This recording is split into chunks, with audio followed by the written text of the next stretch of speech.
Hello बच्चों, NEET 2025 का एक क्वेश्चन है।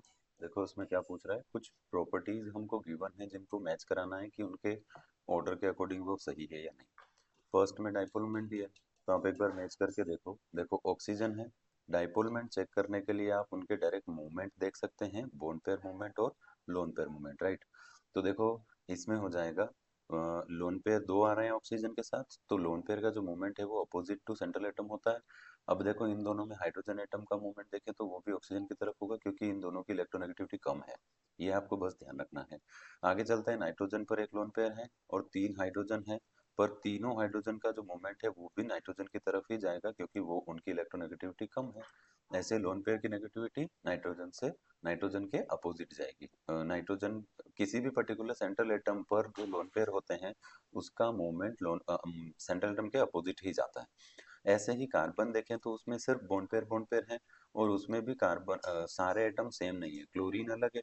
अब क्लोरीन ज्यादा नेगेटिव है तो मूवमेंट नीचे की तरफ होगा, और हाइड्रोजन भी कम नेगेटिव है तो उसका मूवमेंट कार्बन की तरफ होगा।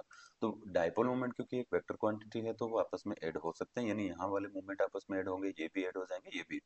पॉइंट ये है कि इसमें लोन पेयर ज्यादा है और बॉन्ड पेयर, और वो ज्यादा इलेक्ट्रोनेगेटिव भी है एटम, इस वजह से मूवमेंट ज्यादा होगा। फिर यहाँ पे थोड़ा कम और कम। ये ऑर्डर सही है, तो ए हमारा करेक्ट है।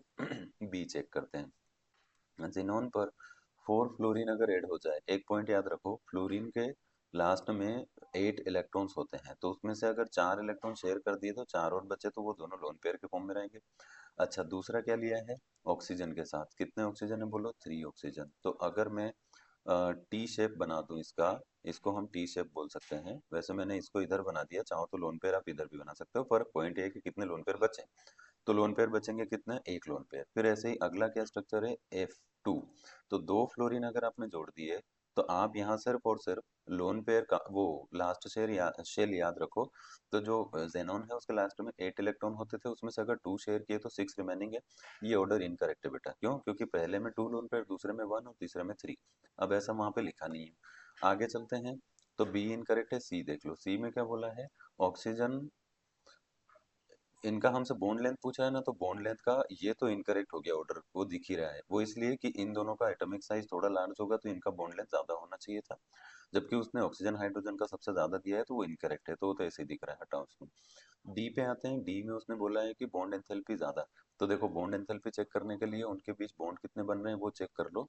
तो नाइट्रोजन नाइट्रोजन में डबल ट्रिपल बॉन्ड बनता है, ऑक्सीजन ऑक्सीजन में डबल बॉन्ड और हाइड्रोजन में सिंगल बॉन्ड। इसका मतलब सबसे ज्यादा एनर्जी यहाँ रिक्वायर्ड होगी, फिर उससे कम यहाँ, उससे कम यहाँ। ये ऑर्डर बिल्कुल सही है, तो ए एंड डी हमारा आंसर होना चाहिए। अब देखो ये दिया है हमें ऑप्शन 1 में, तो इसमें हमारा करेक्ट कौन कौन है, ए सॉरी डी, डी करेक्ट है और ए करेक्ट है, ठीक है। बी एंड सी जो है वो इनकरेक्ट है। समझ गए? Thank you.